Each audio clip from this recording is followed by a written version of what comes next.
She never said a word, just another quiet girl. Until one moment on the mat changed everything.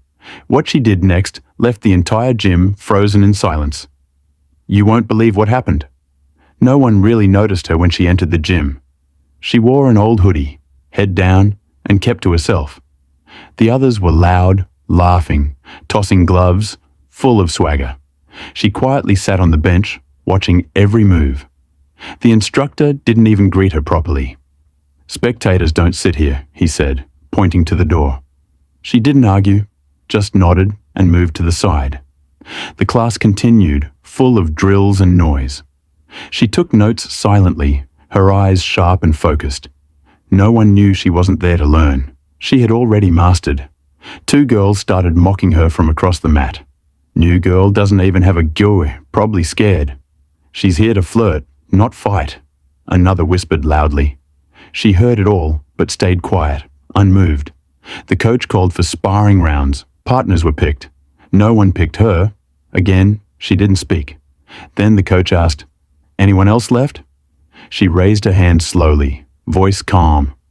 "I'll go." The room chuckled, expecting a quick defeat.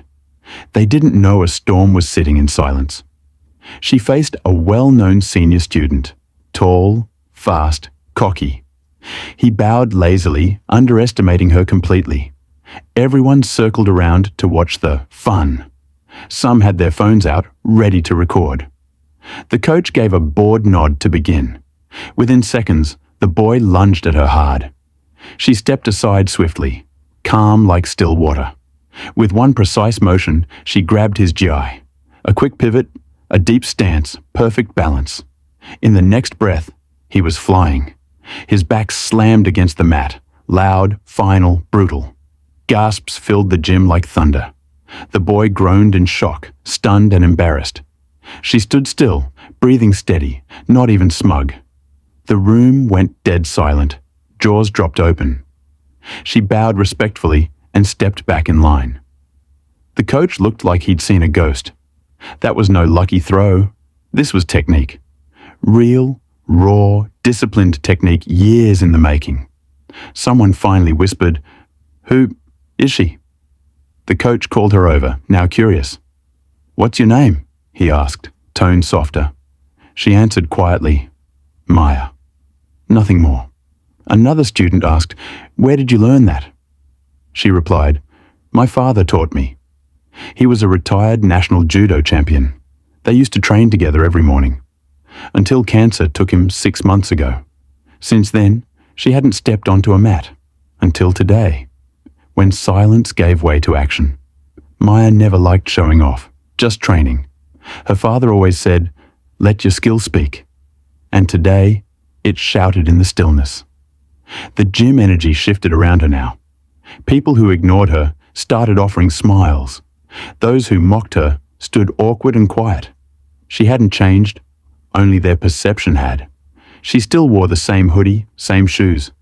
But now they saw something fierce within. Respect didn't ask for attention. It earned it.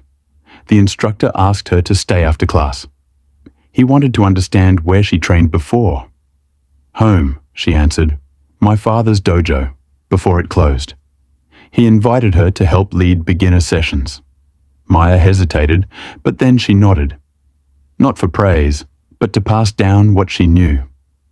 Just like her father would have wanted. She knew now she had something to give, a story to continue, a legacy to build. And she would do it her way, quietly, powerfully. Word spread fast. The quiet girl flipped Daniel. Students started arriving early just to watch. Maya didn't like the attention, but didn't stop them. She focused on drills, discipline, structure, and flow. Her style wasn't flashy, but precise and graceful. She spoke only when needed, never more. But when she moved, it was art in motion. The gym began to shift under her quiet leadership. She wasn't trying to lead, she just did. Without ego, without noise, just skill. One day, a new girl joined, just like Maya had. Nervous, unsure, wearing an old hoodie too. Others snickered again. The old habits returned. But before they could go further, Maya stepped in. She stood beside the new girl, offered a smile. "Partner with me today," she said gently. The bullies stopped mid-laugh, stunned again. Maya wasn't just powerful, she had grace. And with that gesture, a cycle broke. One quiet girl protecting another, through strength. Soon, Maya's section grew larger than the rest. She was promoted to assistant coach quietly. She refused medals, declined photos and posts. All she cared for was the art, the focus. Her silence had become her language of command. Each flip, each hold, told stories louder than words. She trained harder than anyone else, even alone. Pain, sweat, loss, they were all part of her path. Yet she carried them with calm pride, and her dojo became a place of healing. Months later, the gym hosted a city-wide tournament. Coaches from other gyms questioned Maya's place. "Is she even certified to coach?" One scoffed. They hadn't seen what this room had seen. When her student took gold, they nodded in silence. Maya bowed politely, then disappeared from the stage. Back to training mats, back to the basics. That was her home, where power met peace, and where silence always had the loudest impact. That's where her story truly lived. They remembered her, not for speeches or trophies, but for the day the entire gym went quiet. The day a quiet girl rose without shouting. The day one judo flip changed everything. She stayed silent, but her strength echoed for years. A legacy whispered from mat to mat. In every student she trained, it lived on. Her silence wasn't weakness, it was wisdom. And when she moved, the world watched. Because silence in the hands of the strong is unforgettable.